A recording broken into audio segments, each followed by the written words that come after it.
Our investor base is a combination of some global strategics, some Indian family offices, as well as some select HNIs from across the world. We have, we've got Japanese, very large Japanese conglomerates, Mixi Incorporated and Kolopla. These are large publicly listed companies. We've also got South Korean conglomerates like Krafton, who has been active in the India market and have a very, very popular game called Battlegrounds Mobile India, which is now been reinstated. And we have also several new investors who've joined us, including Smilegate, which is again another large South Korean conglomerate who's joining us in this fund. But at this point, also we have Indian investors as well, from again including domestic strategics like Nazara Games, but also Indian family offices who are now increasingly taking an interest into gaming and interactive media as an asset class. It's been a nice composition of these investors coming in and taking an interest really into gaming for the India landscape.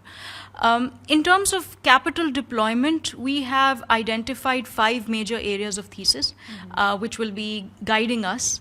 The first area is going to be around content. So this is going to be gaming companies building games and content for the global markets, but also gaming companies building games and content for the India market.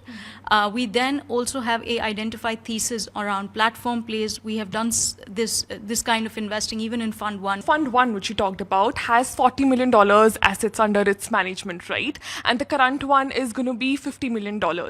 And you also separately have $10 million for Indian investors focused, right? So in total, it's $100 million corpus.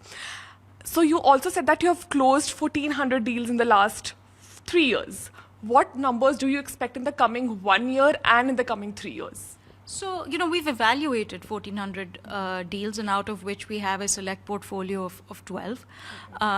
But I think more importantly, what we perceive over the next 3 years is that the India games market is going to develop even further. When in Fund 1 we launched our fund, I think I would say it was, gaming was still very much in its infancy. As an asset class, it was not proven out. There was a lot of skepticism, I'd say, about the depth of the market, about the depth of entrepreneurial, just depth of entrepreneurs in the market, as well as the likelihood of actually finding, venture backable deals. And I'd say over the course of the last 3 years, a lot has started to prove itself out, right? When we set up the fund, there was, I'd say, early signs and green shoots in terms of user adoption, in terms of user consumption of games, and increasingly so monetization, right? Think about the changing landscape of the gaming industry in India. So amidst the hovering regulations about the gaming industry, and also the winter that you've seen in the funding for startups particularly, right? Yeah. And also like the shift when it comes to from being a unicorn to now being a proficon, right? So then amidst all of these things, how do you see the gaming industry shaping up in the next 5 years? Yeah, that's a really great question. It's something that we find ourselves, as investors in this space, asking ourselves this as well, right? I'd say about 3 years back, there was a lot less regulatory clarity than there is now.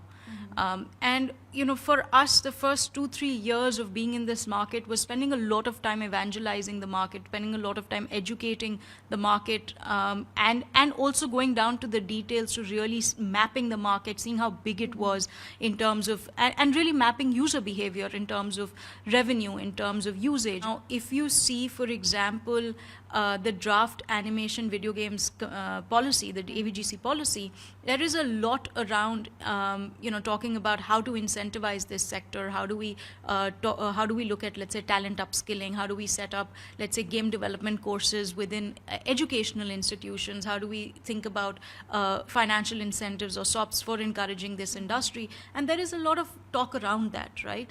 And clearly, also, within gaming as a whole, within that ambit as a whole, skill-based gaming has now very recently also seen frameworks being established around it, which is almost a nationwide framework which has been established around how to operate skill-based gaming companies with self-regulatory mechanisms.